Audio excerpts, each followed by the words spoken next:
As some of you may know, rugby is known as the hooligan's game played by gentlemen. And football is the converse. It's a gentleman game played by hooligans. And this is why. In a typical rugby match, there appears to be no rules or no order. Just a bunch of grown men running around, acting out their aggression at each other, tackling each other, causing hurt, perhaps even harm to each other. But the reality is there are rules and there is order. But I think what we can learn from a rugby team or rugby match is not just that there are rules and there is order, but how the players not only abide by the rules, but they live up to the spirit of the rules. They are always respectful of the decisions of the referees. You hardly see a rugby player talk back to the referee, unlike some instances in football.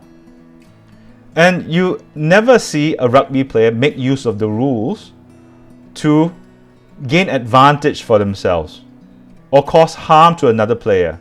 In football, you see some players diving, pretending to be fouled to gain an advantage over the opposing team, or some players feigning injury to get a member of the opposing team into trouble. That's not living up to the spirit of the rules, even though they are abiding by the rules. In today's gospel reading, Jesus said that he had not come to abolish the laws, but to complete them. He didn't come to water them down, to change them, but to bring them to completeness. And I think this is what Jesus meant. There were people, and there are still people, who observe the laws blindly. Some of them just going through motions, not appreciating the spirit of the law. And there are even worse, others who would use the laws to their own advantages, to use them for their own personal gain, to use them to oppress others. I think what Jesus is saying is that the letter of the law is supposed to serve the spirit of the law. And for Christians, the spirit of the law is grounded on love.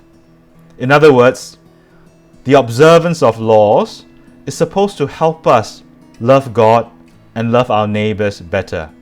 My dear friends, when we observe the obligations and the demands of our faith, do we ask ourselves, what are we doing all these for? To merely go through the motions?